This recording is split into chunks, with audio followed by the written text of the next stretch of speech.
1월 13일 오늘 만나 성경 말씀은 창세기 9장 24절에서 27절 말씀입니다. 노아는 술에서 깨어난 뒤에 작은 아들이 자기에게 한 일을 알고서 이렇게 말하였다. 가나안은 저주를 받을 것이다. 가장 천한 종이 되어서 저희의 형제들을 섬길 것이다. 그는 또 말하였다. 셈의 주 하느님은 찬양받으실 분이시다. 셈은 가나안을 종으로 불릴 것이다. 하나님이 야벳을 크게 일으키셔서 셈의 장막에서 살게 하시고 가나안은 종으로 삼아서 셈을 섬기게 하실 것이다. 아멘. 오늘 만나로 만나주시는 하나님을 기대합니다. 오늘 본문은 노아의 홍수 직후에 펼쳐진 어두운 색채의 한 풍경을 보여주고 있습니다. 당대에 흠이 없는 의인이었던 노아는 포도주에 잔뜩 취해 있습니다. 벌거벗은 채로 누웠다는 것은 모든 절제력을 상실할 만큼 취해 있었음을 보여줍니다. 노아의 취함은 무슨 연유에서였을까요? 홀로 살아남은 자로서의 비애와 고독함, 또는 더 많은 사람을 살리지 못했다는 자괴감이었을지도 모릅니다. 어쨌든 창세기는 그 이유를 구체적으로 밝히고 있지 않기에 다양한 추측만 할 수 있을 뿐입니다. 그런데 그런 아버지의 벌거벗은 모습을 보고 다르게 반응하는 아들들의 모습이 이어집니다. 매우 사려 깊게 아버지의 연약함을 덮어주는 셈과 야벳과 달리 함은 그 사실을 가벼이 발설하는 경솔함을 보여주죠. 이에 노아는 함의 자손인 가나안에 대해서 저주를 퍼붓습니다. 이 에피소드는 다양한 각도로 인간의 한계를 보여줍니다.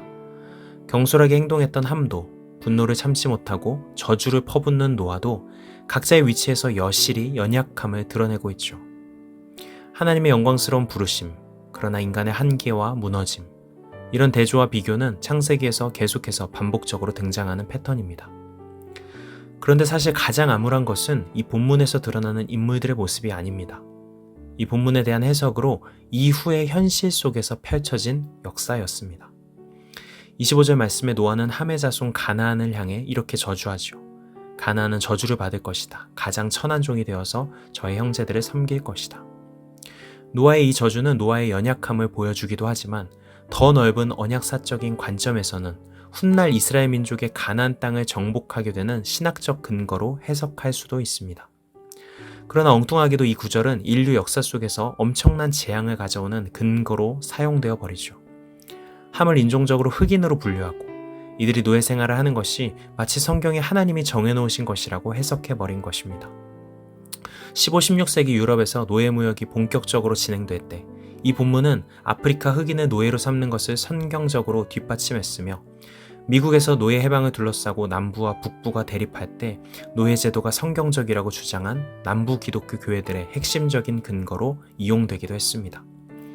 지독한 인종주의와 차별과 배제가 성경의 말씀을 통해 도리어 강화되는 비극적인 역사가 펼쳐진 것이죠. 성경의 말씀이 이런 식으로 특정 대상이나 존재를 억압하는 잔인한 무기로 둔갑한 사례는 비단 노예 문제뿐만은 아닙니다. 여성에 대한 혐오, 낯선 존재들에 대한 배제와 차별, 제국주의 식민지 정책에 대한 지지, 불의한 국가 권력에 대한 찬양 등 잘못된 성경 해석이 낳은 비극은 인류의 역사 속에 지울 수 없는 상흔들을 남기고 말았습니다.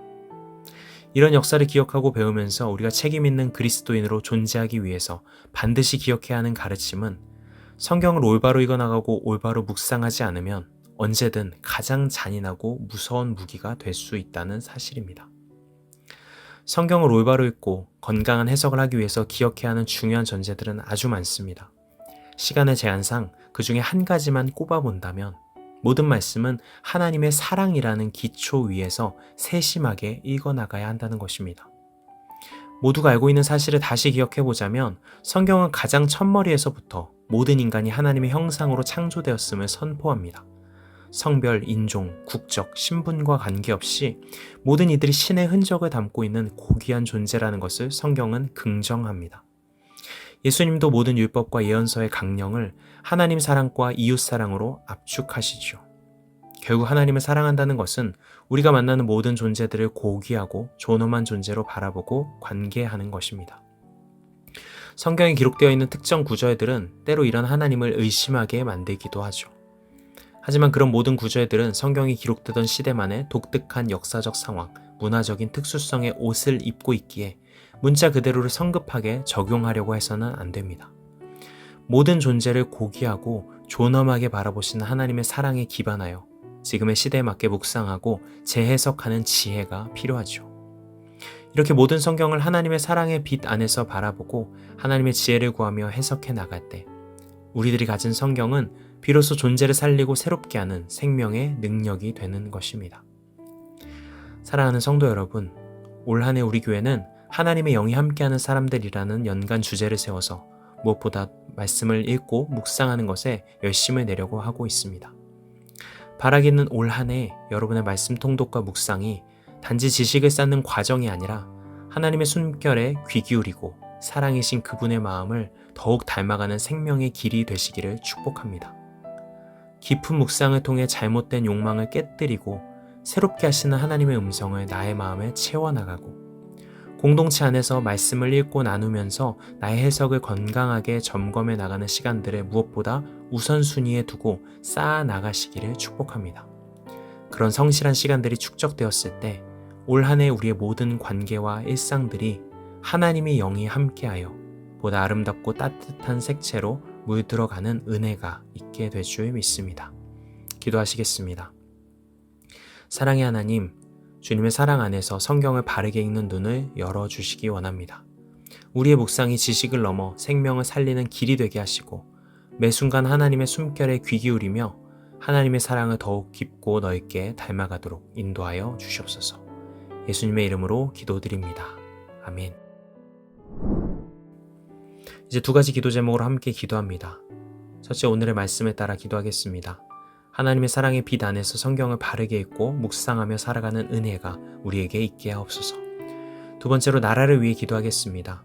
이 땅의 지도자들과 국민 모두가 공의와 자비, 진실과 평화를 따라 살아가며 하나님의 뜻이 이 나라 가운데 이루어지게 하옵소서. 이 제목으로 기도하신 후에 개인 기도로 나아가시겠습니다.